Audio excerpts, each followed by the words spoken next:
Hi, welcome to Design It with Tammie Gibbs. I'm Tammie, and today we're going to be discussing a topic that I think is very important right now for all of my creators out there that are working so hard to build their shops, to build their designs, their products, their images, and they're putting everything into it. And I just really feel like this is important. I know it's important to me, and I would really like for all of you to sort of just, I guess, be thinking about this and preparing because it's better for you to know it now and begin to start, especially if you're a beginner. If you're just getting into this, this business of digital product creation, you're using AI to create images.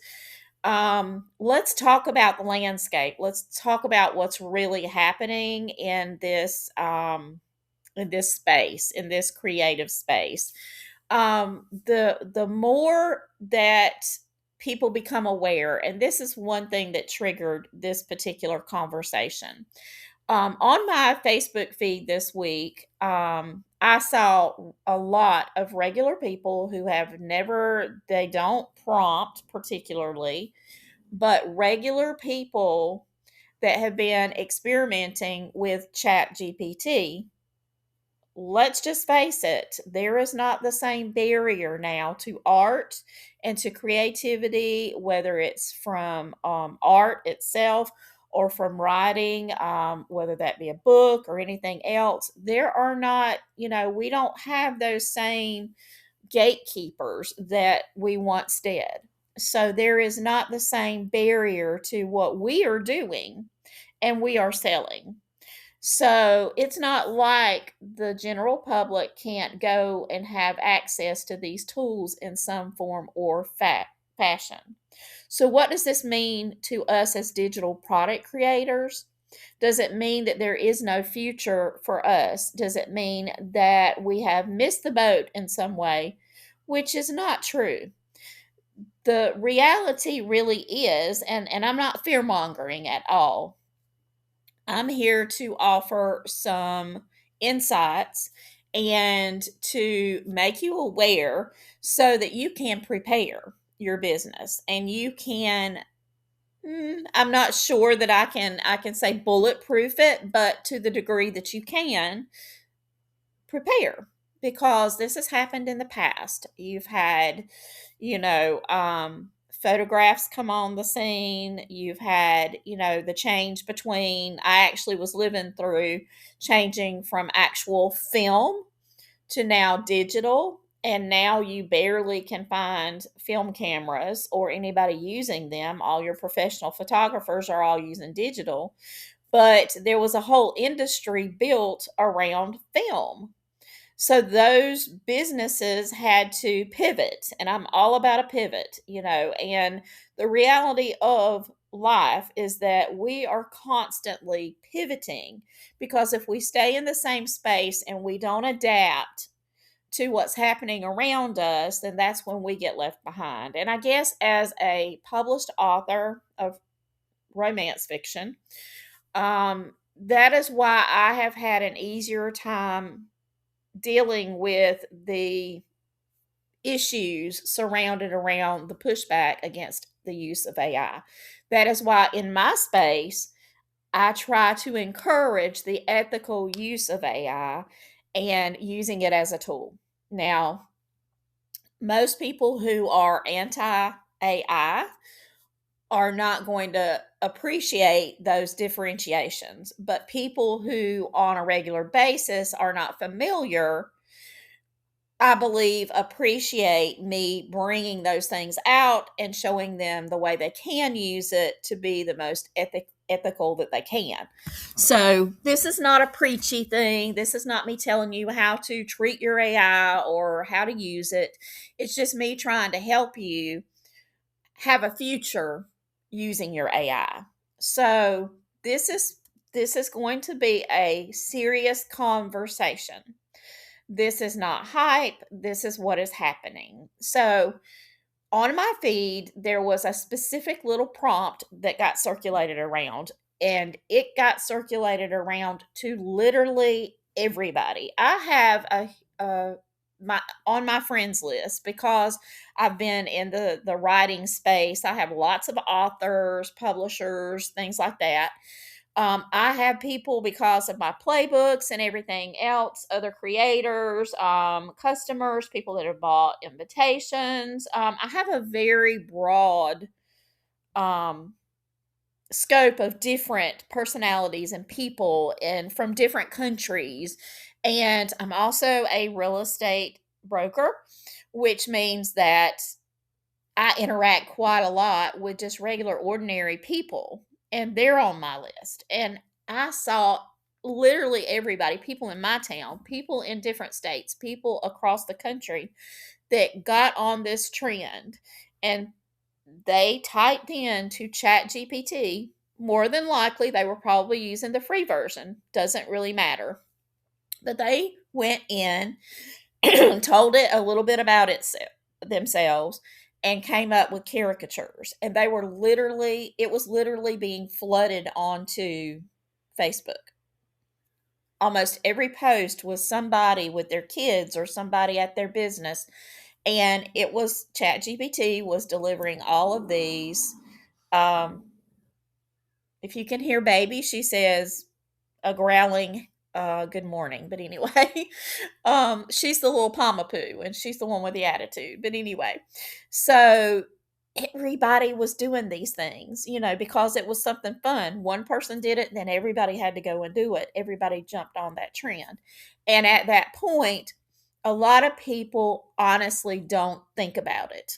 We as a published author or an artist, a traditional artist, we would like to think that everybody really thinks about the impact of using AI in a way that might affect someone else. But in reality, people are looking for something that makes their life simpler and the tools that they can use to do that.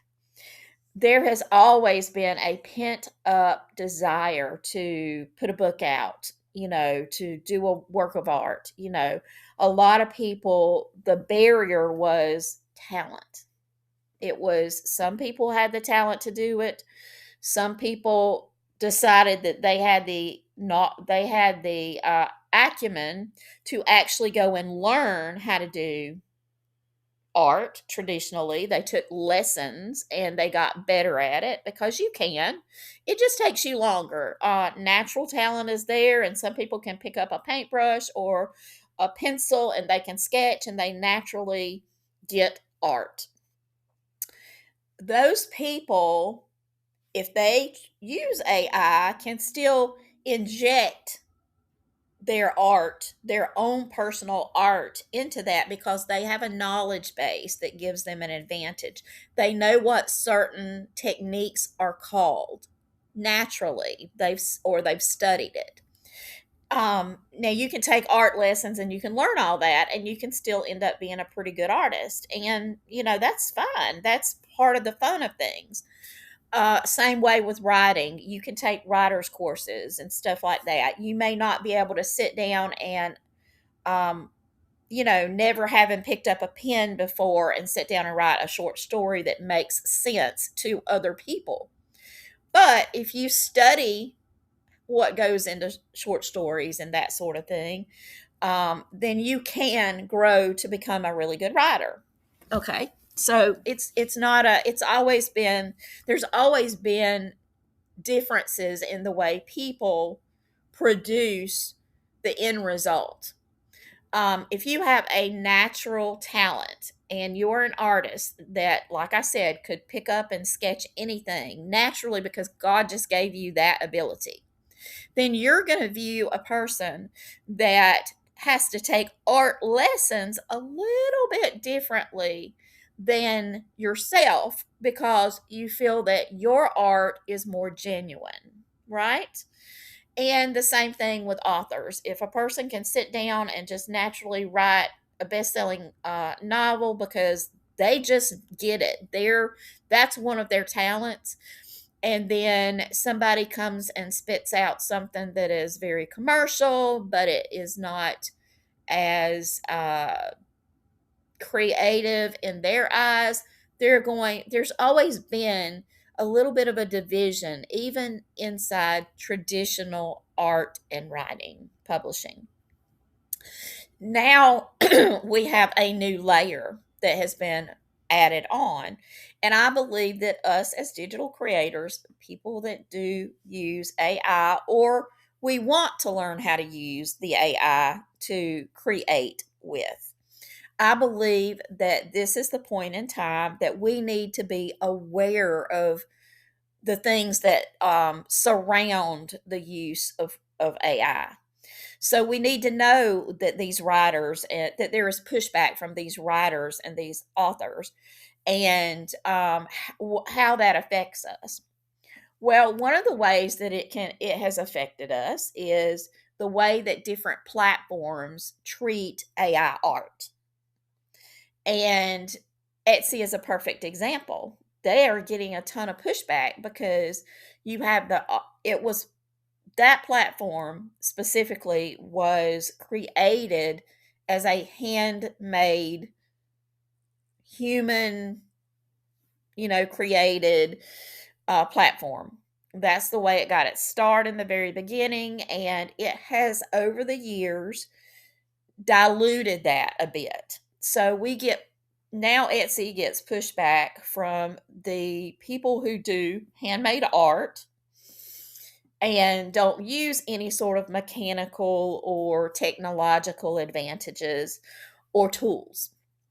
So we have to understand why Etsy is treating certain products a certain way, why certain stores or shops get closed down by Etsy for breaking these creativity standards and all that sort of thing. We have to understand why they are making these decisions and what it's like inside their ecosystem. And so that's important. If we sell on Etsy, we have to kind of understand that and understand that these standards were not created in a vacuum. They were created against pushback and trying to still include as a evolving art form. AI art is an evolving art form. And the barriers to AI art are very low. If you can even use a free tool, you can create art with AI.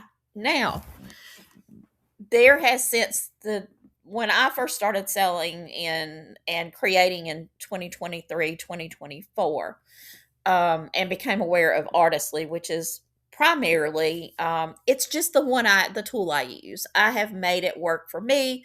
I have sold a lot of products that used it. I have taught a lot of people how to use it, and a lot has come from Artistly.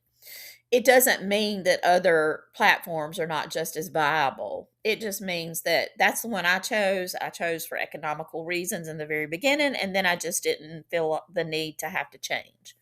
I've found that that is the platform right now that works for me because I can usually get what I want out of it.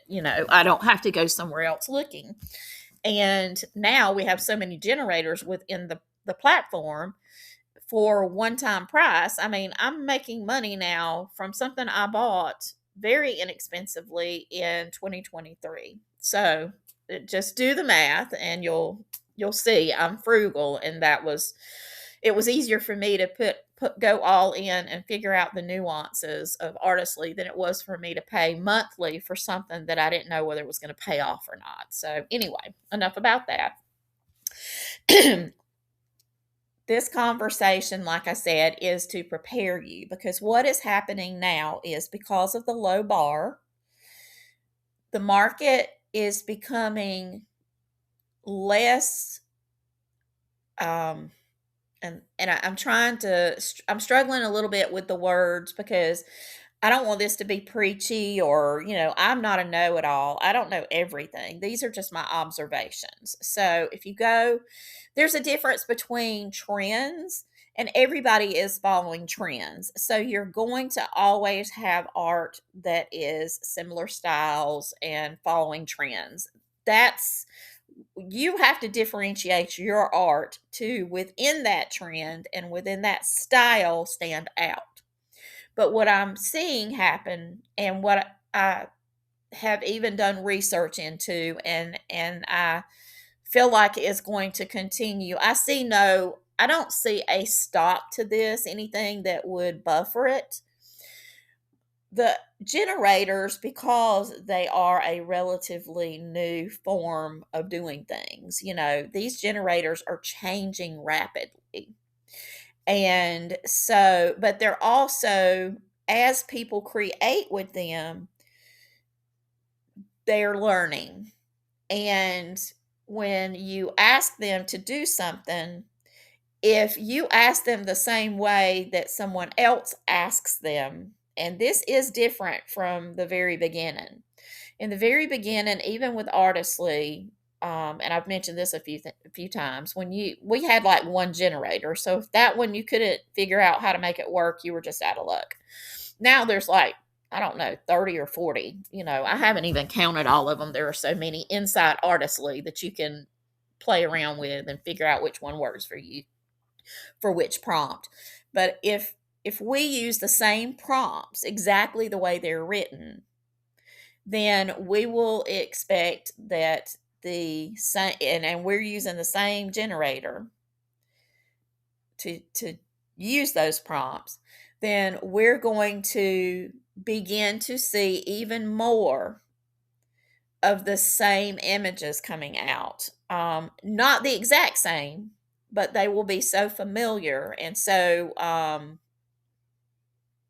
look so much alike that the public is going to probably penalize us for that, or penalize you for not.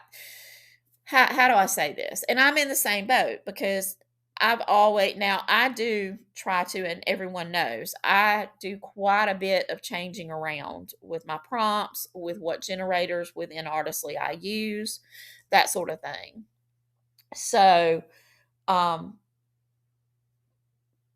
that's what I teach. I teach people to even take the sample prompts and get an idea of how to structure things, but then to build from that so that they create and make it their own. Number one, if you sell on Etsy, that's what you're supposed to be doing anyway, because it says clearly in the creativity standards that you're allowed to sell AI art as long as you're creating it with your own prompts that you've created. So, if you're just using the output from ChatGPT or from anywhere else without tweaking it and making it yours, then in reality, you are not following the Etsy creative standards. And that might be a painful truth for a lot of people, but that is not the spirit by which they are allowing us to do art. They do not want, that's one reason they have, they don't allow these books of prompts to be sold anymore. And why, even with my playbooks, which are educational tools, and while they have samples or examples in there, are not books of prompts. It's more like a thesaurus with phrasing and words, but you have to tie them all together. Um, that's why just even describing it has put me at risk twice, and I've had two of my playbooks just specifically not on the content, but on the description or the titles or tags. When Etsy has decided that a particular phrase or description made them think that it was something that it wasn't, that it was a book of nothing but prompts. So I have to be super careful, and recently had to completely redo all of my descriptions so that they didn't use prompting basically, in there, I mean, it's an AI art playbook, but it's really hard for me to even, in the context of what my product is, it's hard for me to even now on Etsy mention prompting, which is not hurt so far, which is good. That means that most people that purchase know already about the playbooks. I don't think they're finding them by accident. So that has helped me. So that's good. A lot of people do watch the videos, and then when they see how I use them and how they can use them, then they go and purchase. So I'm sending a lot of the traffic myself. So it's not as big of a problem as, say, with my clip art. If, I want my other art, I want the other products that I am designing and creating, I want them to be unique to the degree that they can. That doesn't mean they can't be on trend. Trending things are themes, like teddy bears or, monster trucks or stuff like that. So a trend doesn't necessarily, and watercolor is a popular style, but the type of watercolor you use can differentiate you. The textures that you apply can differentiate you. All those little different details, lighting can differentiate you and how your art turns out. Blending art styles, blending acrylics with watercolors, or I'm trying to think of another one, street art with watercolor. My very first playbook was on, basically broke down and included art styles that most of us had never heard of. I mean, we'd heard of them, but we didn't know how to tell the AI how to do them. We weren't familiar with the terminology. And, that's kind of why the playbooks even exist, is because there was a need for people not to, even with Chat GPT, even with all of the other chatty type prompts, chatty type systems that you can use out there. It literally still, to get anything as broad as the playbook, you would literally have to spend months and months and months of asking questions and, you know, just learning things, with it. I mean, you can go in and you can Google, the different types of watercolors and stuff like that, because I was doing that before my playbooks came out. Before I compiled them. And it just seemed like a lot of extra work, and it really interrupted my creativity to have to stop and go and look that up. And now I just go to the playbooks and I just sort of flip around in the table of contents. I go to a section, and then, it's like a jumping off point to get me started, to pick and choose these things. I have in my mind already what I want something to look like. And that's what I'm trying to do, is prompt it so that the AI delivers that. So every minute detail. And we've talked about this before, even with Artistly. You can go in and simply type that you want a dog, and it's going to give you a dog. But AI is going to determine the color of the dog, the expression the dog has, how its fur looks, the type of dog that it is. It's going to answer all the questions that you did not give it the answers to. So, to prompt better, we have to tell it all those answers that it needs to create that art. We have to tell it the breed of the dog. We have to tell it the texture of the hair, or the fur. And, we need to tell it what sort of expression, what sort of stance, all of these different details allow us to control the image in a way that somebody that simply just goes in and says, I want, a dog, and doesn't give it any other context, is going to take what it gives them. That's why a lot of people struggle with consistency. Like if you're doing a clip art pack, that is one of the things that I hear a lot is, I struggle with getting consistent images to do a pack that looks, because clip art packs tend to have a certain look. they're different objects or different, like cowgirls in different stances with different hair color and all that kind of stuff. But the overall arcing style that is included in a clip art pack is typically the same. So you wouldn't have like realistic images in there with um very artsy watercolor images. That's just not what people typically buy. They don't normally buy like a mixed pack. They want it to be images that they could use together or, that work together well. So, anyway, I know I squirrel a bit, but all of this is contextual, context, in context anyway, to what I'm talking about. This is about differentiating yourself in a sea of sameness because that is what is happening. There is getting to be a lot of AI art, and it is going to become more and more important for you to set yourself apart and elevate your own personal art style. And, that's just something that's going to help you rise when everybody else is staying in the sameness line. You can still do the same trends, the same themes. You can still do watercolor, but add your own personal touch to it and begin to wean yourself off of the uh, conceived notion that all you've got to do is find a good prompt and you're going to get a good image. Because, yeah, if somebody else did and perfected a prompt, and they tell you which generator they're using it with, you're going to get a very similar to their design or their image.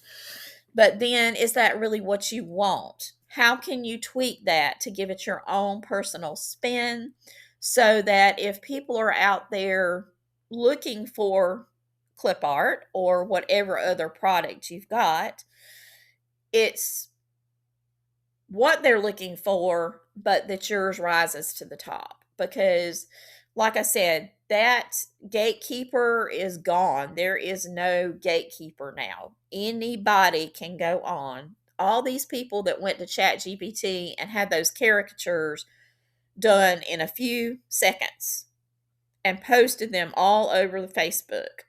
All of those people have other lives. They're not really trying to do it for a living. And the one thing that does make it more difficult is unless they were given a specific thing to ask ChatGPT to do for them. So they were basically given the prompt. And although the style of it was exactly the same, it was different for every person because it took them into consideration. So while the style of those images remained the same, you had very little variation. What made up the image was the subject. It was the person themselves, their families, the occupations, their hobbies, that sort of thing. Whatever they put in about themselves. So using that as an example, that's kind of what we have to do, even if we start with, like, for instance, if we start with some of the phrases and we don't even start with a sample prompt. A lot of times I start with a sample prompt and then I just change everything around because I find that, for one, it's more like the blank page syndrome. If you pull in a prompt, it stands as a reminder of the different aspects of that you need to adjust. So it's just not staring at a blank page, and it gives you a point of where you can start anyway, just a point of context of what you need. Now let's move on and talk a little bit about why this is happening, why the art is now beginning to look more and more similar. The clip art packs are, they're a little different, but they are beginning to look more and more similar because more and more people are using some very similar prompts, and they're not they're not changing them up. They're readily available in a lot of different places. And even though people who subscribe to prompt, and I have a great friend that has a database of different prompts and things that are proven. And I think she encourages people to make their own changes to those. So, in that context, that can be a time saver as a to use them kind of like my sample prompts in the playbook if you're changing things out and tweaking them to make them your own. But a lot of people are not going to do that. A lot of people are going to use the prompts that they find different places as is. And so that's one thing, is a lot of people just wanting a prompt and wanting the prompt that they're just going to use as is and not do any changes to it. So the more people that do that, the more similar the output results are, even if they're good results. If a person that is not interested in art at all, they're not DIYers, because there are still going to be a lot of people that aren't real comfortable with a computer. They might go into Canva and change out some words and stuff. They may feel comfortable doing that, but they're not comfortable with the artsy side of it. If they were, then they wouldn't be purchasing templates and stuff. And, as AI gets better and better, you can already go in, and in some cases you can type in all your information and the text has improved to the point where it will spit out an invitation. I've seen them, and some of them aren't bad. They don't look bad at all. I prefer to build the invitations that I sell. And I believe there will always be discerning people who will want to buy something that looks more tailored than just something they could have just typed the information in. And I'm going to compare this to all of the ready made invitations on the market now that are mass produced. You have packs that you can go into Walmart, you can go into Target, you can go into any party store and buy a pack of invitations that are mass produced. Those are most popular for licensed characters that we can't sell because of the trademark infringement that would occur. But people can, if they're looking for Mickey Mouse or they're looking for Disney princesses that are actual Disney princesses, then they would have to buy those prepackaged Disney licensed products. But there are a lot of people. You would think that since there are so many that are being sold, there would never have been a market for um, birthday party invitation templates on Etsy ever anyway, because typically they cost more than you can go to the store and buy a party invitation for. But there is a market because people wanted it to be more special. They didn't want to be one of a bazillion of the identical same thing. And they felt like an Etsy template may sell a lot and be a bestseller, but it's still not going to be everybody in the world having access to the same thing. So that's one reason that has been a viable market. And in the same way, if you create that invitation to sell on Etsy, and which would be difficult if that's what you're actually doing with it, because it fills in all the blanks, and people that are selling invitations are not going to know that information unless they're getting it and working directly. Me, I like passive. I want to put it out there, let them fill out their own information, and me do all the artsy cool stuff. And so I don't want to be customizing these things. Now, if that's what you want to do, that's still going to be a problem, because you can't typically recreate the exact same one when you're creating the invitations that way. So that to you is a barrier of where we are technologically with AI right now, is that, even if you went back in, it's going to be more difficult. You'd probably have to use something like Human Stylizer to change the text, or you could use on Artistly. They do have that text editor and everything. But you are going to still have to do some more work to it. And personally, I don't want to customize for people. I just want to set it up one time and move on to a different project. So that's all in how you want to run your business. If you want to be you want to customize, then you can do it however which way you want to. Now, one thing you can do with AI is if you have a problem designing, like visualizing, and a lot of people that are doing this now are not natural designers. They've never done it before. They're learning how to design. And there is nothing wrong with that. I think that that's awesome. The more you do it, the better you're going to get at it. And so I have no problems with that. But because of that, if you want to tell Artistly or something to do some of those invitations like that, you don't have to use them as is. What you can do with that is you can actually get ideas on how to lay out your own individual elements to create well. So you can look at it and you can see, oh, that would be really cool to lay it out that way. Or, my I could lay my text out this way.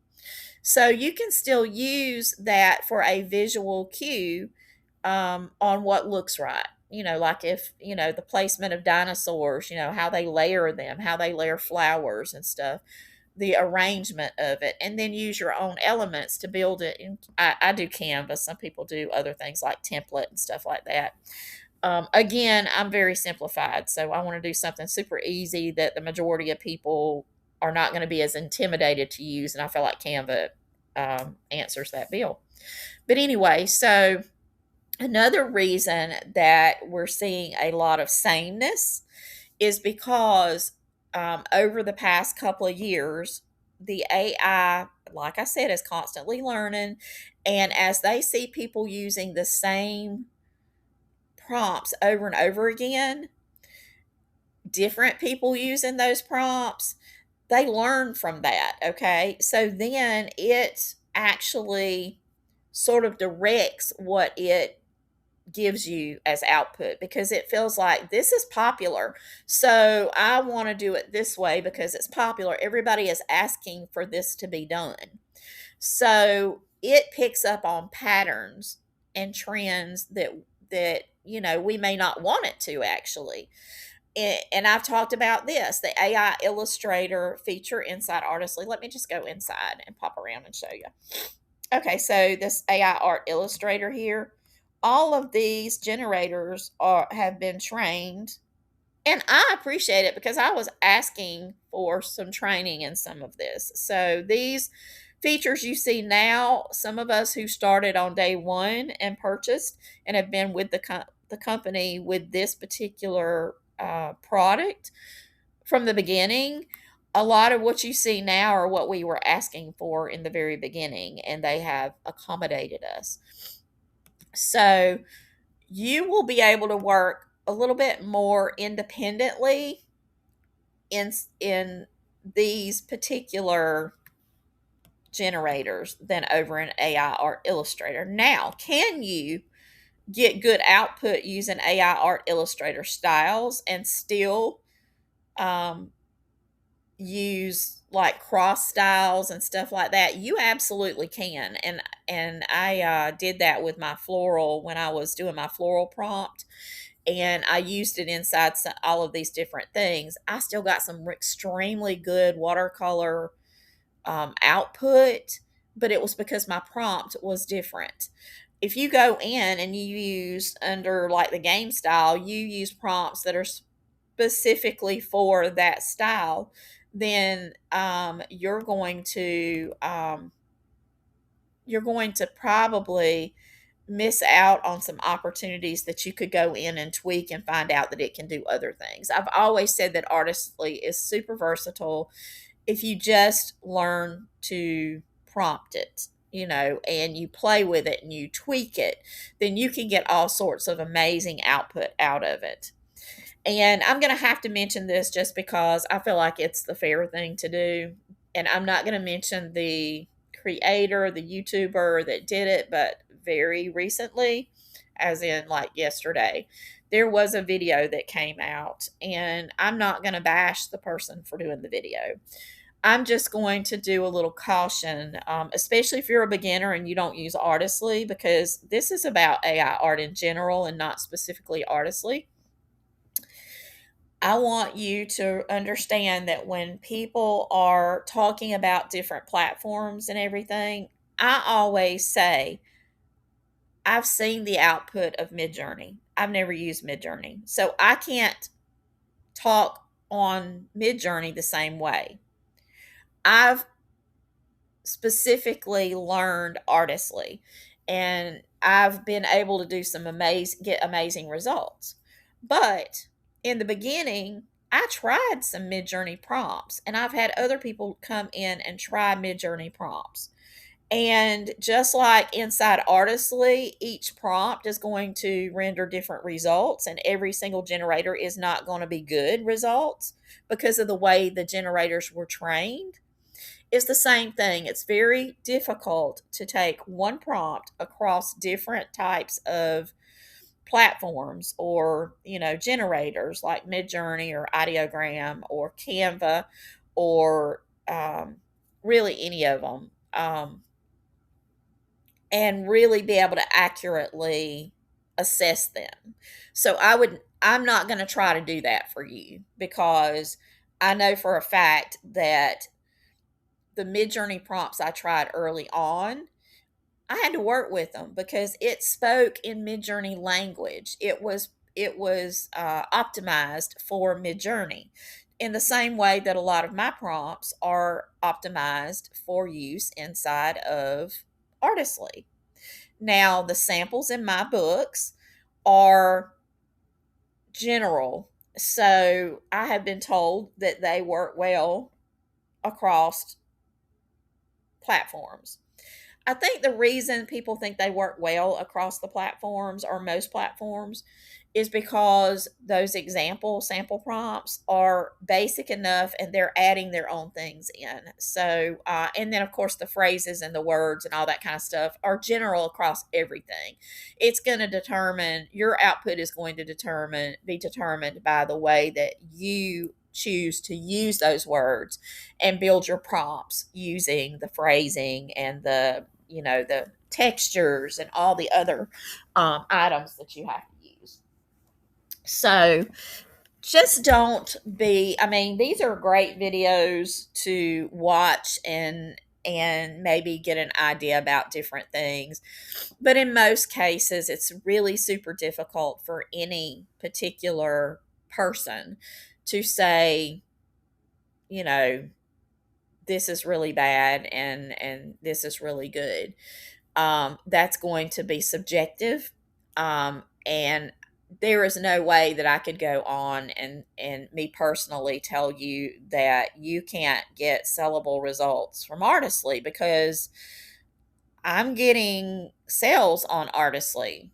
I have from the very beginning. Other people that use my playbooks and use Artistly as well, they're selling their stuff. And so it's not really fair to say that Artistly, it's not about the tool itself. It's about how people prompt, what they're prompting, what trends they're deciding to choose. All of that goes into that. So that's all I'm going to say on that subject, is just be careful when you are watching videos. And I try very hard to give you information you can use. And right now, my concern is people, creators that watch me, not falling behind because they're in a comfort zone, because we've not seen where AI art is going. And we need to do what we can to stabilize and ensure a future if we want to continue to do this. So we have to constantly challenge ourselves and be aware. It's just like being aware of any other competition in any other business. There will be competition. There's competition out there now. We have to look for the different platforms where maybe there's not quite as much competition. We have to look at, visibility, how we drive more people to our stores.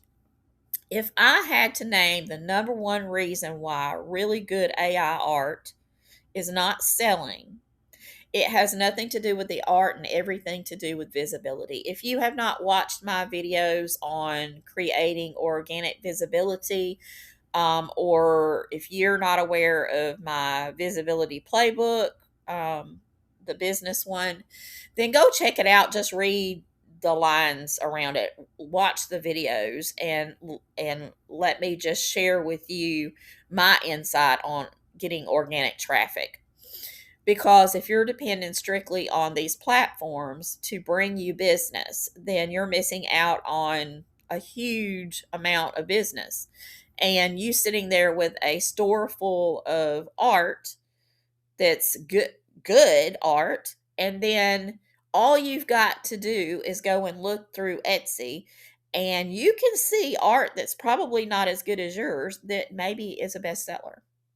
And that's why the number one reason that if you're producing good products, if your store is a good store and you're not getting the sales that you think you should, or the traffic that you think you should, then you need to put a little bit of emphasis and time in building your visibility, because people can't buy something they don't know exists. And I know I beat this like a dead horse, but I don't even like that analogy. I don't even know why I mentioned it. But anyway, I'm always saying this when, it's all about visibility. If people don't know that you have a product, you're not going to sell it. There are people on Amazon, brilliant authors that have brilliant stories that are not making any money because people can't find them and they don't know anything about their story because the author wrote the book and did nothing in the way of marketing it. They didn't tell anybody about it. They just are depending on Amazon to magically put it in front of somebody that decides they want to buy it. And that's just not the way it works. The platform is going to get traffic there. But unless you're already performing and selling them, then that's not going to encourage them to push you out to more people. That's why once you get on one of the bestseller lists, like the top 100, it increases your odds of doing even better, because if you have a good book, you're going to climb it because the people are going to see your artwork. They're going to see your cover and all. If they're not seeing your cover, the cover can't sell it. If the cover's not good on your book, then they're not going to click through to go and read the blurb. So they're never going to get to that stage to ever purchase. So it works the same way with digital products and with clip art or invitations or whatever. You have to take upon that part of business, and it's just doing business. And in the coming months, you have to be willing to latch on to all of these strategies to become relevant in your space. And the thing is, if you spend a little time to do that, you're going to be doing more than probably at least maybe 75% of the rest of the people in the space, which gives you a huge advantage. And of course, I'm going to be here continuing to make videos that are free for you to watch. So, one of the reasons that I gravitated to Artistly was because it was one pay and lifetime. All the updates are free. I paid around $150 back in fall of 2023 when on the day that it launched. And so I have that is the top tier. There is a cheaper version that doesn't have all the bells and whistles. But Artistly for me was an investment that has paid out so well. So whether you use Artistly or not, and if you don't and you are interested in it, they do have like a 30-day money back, or at the time of this video they did. And so if you're interested, I have my affiliate link down in the bottom. I appreciate anytime anybody helps to support me. It doesn't cost you anything more. There's actually like I think a 10% discount coupon code that when you pull it up, it's going to show you that at the top. So you can save a little bit of money. And of course, I don't know when you're going to be watching this, but if you're watching it on 2/5 of 26, that's the way things stand at the moment. But one of the reasons that I did choose Artistly is because I didn't want a monthly. Not to say that all of them, I think the monthly art generators are probably fantastic. But I didn't want to, I was just getting started in this space again, into the digital space. I didn't know how it was going to go. So spending that $150 and not investing $30 a month, on something that was unproven and that I didn't even know I would be able to, whether I could use it or not, to me was just a safer bet in the very beginning. And like I said, when we started, there was one, like literally it was kind of set up like this, where it was just a create from prompt thing. And that was it. And, then it was, I want to say version 4 or 5, I think maybe 4 was when they started um, sort of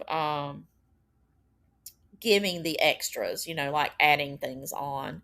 And then by 6, you see how much we have. It's like an entire suite of things. And if you want to work on books or storybooks, or you want to work on stickers, or, there's just so many aspects to it until my investment has already gone up by 100% of what I get now as compared to what I actually purchased back in 2023.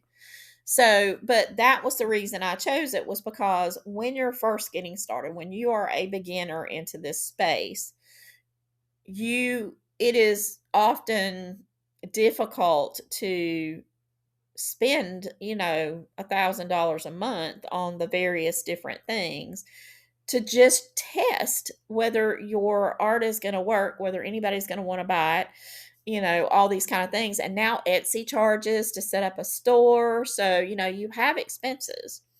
And so that was just me and my business acumen, that I knew that I wanted to keep things sort of lightweight. And I felt like I could work with it. And I was right. So let me just say this: learning to use the tools you have access to well is going to serve you better than jumping from a bunch of tools to try them out in the long run. So if you can learn within Artistly, within whatever it is that you're doing, if you learn to prompt well, if you learn why things act the way they do so that you can control your output, then you're going to be able to take that knowledge, like the knowledge you learn with my playbooks and stuff. You're going to be able to take that wherever you want to create your art. Artistly works great for me, and I feel like I help other people learn how to use Artistly and get really good output and have all that savings. But if that's not the way you want to go, then the knowledge that you get, like with the playbooks and stuff. And if you want to do it the long route, and you want to do your own research and everything, do it. I mean, the playbooks originally, volume 1 was for me. That was what I was creating for myself. And then it got to be 400 pages, and it was insane not to share it with everybody that was asking me questions about the things that were covered in there. Of course, I had to dress it up, make it look nice, but the data was completely curated for me. Volume 2, though, was answering the call. It was still kind of for me because, I use every single one of my playbooks. And now there's 13 volumes, or 13 playbooks in general, 10 on the AI art side. And then there's, some business, and also some like trending and product type, playbooks. But the reason I have continued to put these different ones out is because I've been asked to and shown the need for them. So, and they all are wonderful because they operate individually. I mean, you can make a ton of art on one playbook, but it's a lot of fun to have a whole bunch of them that you can crisscross and use a little out of this one and a little out of that one, and use this technique from one and this technique from another one, and they're just a lot of fun, which is why a lot of people own like all of them, which is so cool. But you can dig around if you want to and spend a lot of time, but personally, I wish that I could have bought them rather than having to do all the work that I did. It was just that once I did the work, I saw that other people needed a shortcut. I'm all about shortcuts that don't I'm about shortcuts that improve your creativity and not substitute for your creativity. I want you to create the best art you are capable of and to unleash your own personal creativity and branding to everything that you do with your AI art tool. That is my goal for you because I truly 100% believe that in the future, in the coming months and years, those who have done this and have learned to communicate what they want and stayed on top of this transitioning from the different AI art generators as they grow are going to be the ones that truly can have longevity inside this space, this digital product space. Because there will come a time when these images that are being mass produced, with little effort because the AI is basically spitting them out exactly the way the AI wants to, and the creator is not controlling output. Those images are going to be like those mass produced items that don't rise to the level of being able to get a little bit more money or to even stay viable. Now, again, this is my opinion based on what I'm seeing in the marketplace, what I'm seeing as the trends, and the way that I have watched how even Artistly has operated and these other platforms have operated. For instance, Artistly does make updates, and every time it updates, there's a pushback because a lot of times items that people want things to work a certain way, so therefore they put in these requests for um the the um the people who are developing on, the technical side. They want these changes, but once implemented, it changes the product they were comfortable working with. So I would caution you that when you are asking for certain things to be done to existing generators that work well, that you encourage them to potentially mimic that one and come in with amending it and updating with other features, a separate one. And let me give you an example of this inside of Artistly. You see where it says artistic designer? This is where they did this right. Instead of, doing anything to the original artistic designer, they came over with an artistic designer version 2 because I think they realized that if they tweaked this one, it was no longer going to treat the prompts that people had worked on the same way.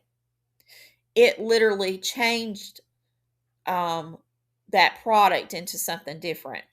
This is going on right now with ChatGPT. If you ever use ChatGPT very much, when they updated and went from 4, I really liked the conversational part of 4, and it's still available in the legacy menu. So I still have used it quite a bit, even though I have sort of begun to use it a little bit like the version 5 a little bit more. I find that it is a little bit more stark than my personality, and it doesn't automatically get me the way that version 4 did. I know that's crazy to think about AI and computers getting you in the sense of who you are and how you want to communicate. However, so 4 has been my favorite. Well, when this week, when I went into ChatGPT, there is a banner that says that version 4 will be retired on February 13th. So if you didn't know that and you love version 4, it's time to go and say your thank you for helping me. I'm going to miss you, and help me transition now to working with 5. It's kind of what I've been doing, let it give you a summary of how you have done things with it, because 5 doesn't remember everything, so that helps it kind of learn how you want to communicate. And so I've been doing a little bit of that. So hopefully I'll be able to settle into a new working relationship, but it's almost like I'm never going to see this friend that I've shared so many conversations with. And I know that is super scary and everything that everybody fears about AI, but it's true. Um, we become reliant on comfort and convenience. And with AI, that technology is not staying the same. So, therefore, we have to become aware. We have to learn how we're going to roll with the punches and realize that the prompts that I did originally, that are in my prompt keepers from way back versions 1 and 2 and 3, that produced really good results, produce different results now. I can still use those prompts in version 6 of Artistly, but they're going to render different results and they can be tweaked differently. But they're not guaranteed, they're not going to give me the same results. And that is because those generators don't exist anymore. It's just like artist. If you take the same commands or the same request, if you're dealing with a traditional artist, to 2 different artists, you're going to get 2 different results because their art is based on their particular experiences and training. Same thing with the AI art generators, whether it's Midjourney or Ideogram or any of these Canvas, any of these art generators, they're going to operate differently. And if they go in and they have something changed in their programming, then they're going to operate differently. And that's what happens a lot of times. And people get upset because they ask for changes. And then when those changes are implemented, it changes the way their output and they have to tweak again. So what we need to do as creators is understand that's the way it is. Do as much art as we can like that, and then float with it. We're just going to have to grow like it does. We're going to have to get better at our prompting. And once we learn that and our prompts are, easy for us to go in and tweak things, then it makes those transitions a little less stressful. Once you have confidence in your actual prompting and you're not depending on another person's prompt or a prompt from a year or two ago without knowing you're going to have to tweak it a little bit. I mean, you have to do that between generators anyway. So, but we need to be aware of it, that things are not standing still in this AI, in this world that we're living in now. And we have to learn how to use it to our benefit, roll with the punches, and be prepared, because there is going to come a time where the market's going to be flooded with all of this AI art that people that are just mass producing it. And we know that people do that because of the fair use limits that had to be implemented inside Artistly if you're using that platform.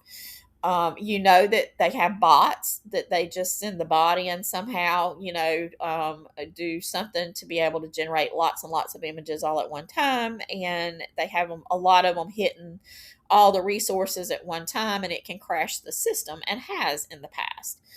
And that's why they enacted that limit, that governor, as you could say, so that at however many a day in one account, that keeps it where no one account can go in and make thousands of images in one day and tank the whole system for everybody else. So I do hope that this is a video that is coming from my heart, and it's because I want to see you succeed.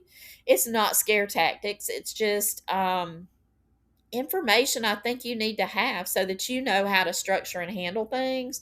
And it may be something you've thought about, and it might not be anything that you've thought about, but it is good now to prepare for that and start tweaking your skills and continuing to learn, and not be complacent to think that if you're doing well now, if you don't stay on top of things with this AI art business, you're going to be in business, because you need to continue to grow and adapt as the technology changes.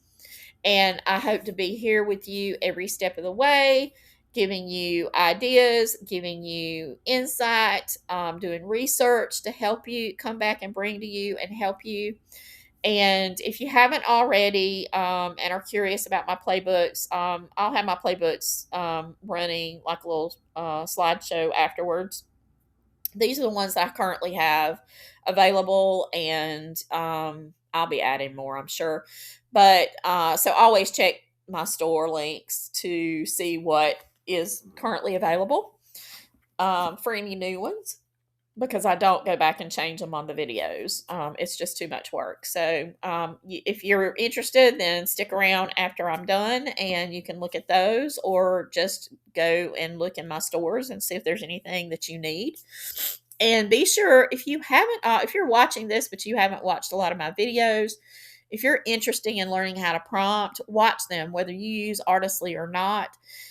The prompting videos can be applied to any generator that you use. I have some that are specifically designed, done with the playbooks. So if you want to see how those are used and how I combine things and how the output does, then be sure and watch some of those. If you have ideas on topics that you would like for me to cover, please leave me a comment. A lot of my material comes from requests. It is daunting to have to try to come up with new material, because for me, when I do prompting videos, a lot of it is the same structure and the same, repeating some of the same concepts. And that doesn't mean it's not a good video. It just means that sometimes I think that I've already covered a subject when I need to cover it again, or cover it in a different way. And your input really helps me to do that. So, anyway, be sure and check out the description for all my links to everything. Be sure, if you're not a member of my Facebook group and you want or need extra help, you're a beginner or anything like that, and you just want to be able to, reach me if you have questions or benefit from that, be sure that you do check it out, because inside the group, I'm able to interact with you on a more daily basis and kind of help out in a little bit more personal way. You get first notification a lot of times when I have new videos out, or a new playbook, or that sort of thing. So it's a really good group of people, and very helpful, and it's free.